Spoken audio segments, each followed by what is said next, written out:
हमारी जागरूकता भी आएगी कि हमारे लिए आने वाले समय में पर्यावरण कितना मूल्यवान होगा और इसका संरक्षण, इसका संवर्धन करना कितना जरूरी होगा। जैसा अभी जैसे डॉक्टर अनिल जोशी जी अभी कह रहे थे कि जो इस बार हम लोगों ने पर्यावरण संरक्षण संवर्धन के लिए जल संचय और जल संवर्धन का जो कार्यक्रम शुरू किया है, वह भी आने वाले समय में निश्चित रूप से हमारा किस प्रकार से जीईपी में हमें योगदान रहा है, यानी पर्यावरण के संरक्षण में योगदान रहा है, वह भी हम सबके समक्ष आएगा।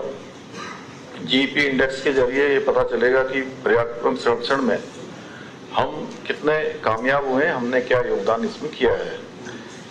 और इस इंडेक्स के मापदंडों की गणना से मिलने वाले परिणामों का जो एनालिसिस है, विश्लेषण है, उसको करके हम भविष्य में जो हमारे को पॉलिसी बनानी है, नीतियां बनानी है, वो उसके जो टारगेट है, उन टारगेटों को भी तय करने में काफी मदद मिलेगी। हमारा प्रदेश प्राकृतिक संसाधनों से पूरी तरह से समृद्ध है, जहां हमको इतनी सारी हमारे यहाँ पर 12 महीने बहने वाली नदियां हैं, हम वनों से आच्छादित हैं, पर्वतों से आच्छादित हैं और हिम ग्लेशियरों से आच्छादित हैं। तो निश्चित रूप से ये हाईली सेंसिटिव इकोलॉजी वाला राज्य भी है, जिसका हमारा लगभग 71%, 71 ही सुबोध भाई, ये कुछ बड़ा है, 71% हमारा वन क्षेत्र है।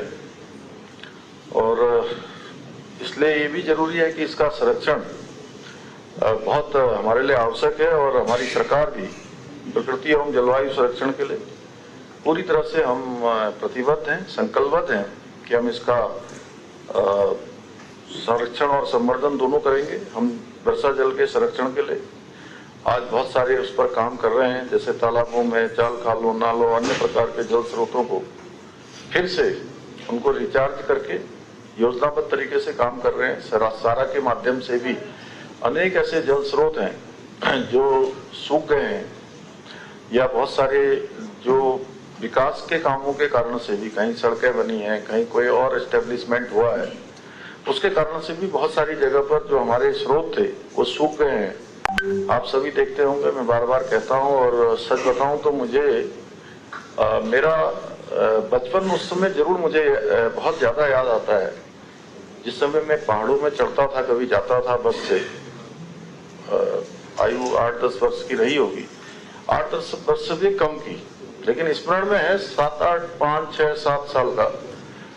तो जहां जहां भी बस रुकती थी, किसी दुकान में या कोई खाने पीने का सामान होता था जहां पर लोग लेते थे, उसके आसपास कोई न कोई धारा होता था, कोई न कोई नौला आ रहा होता था।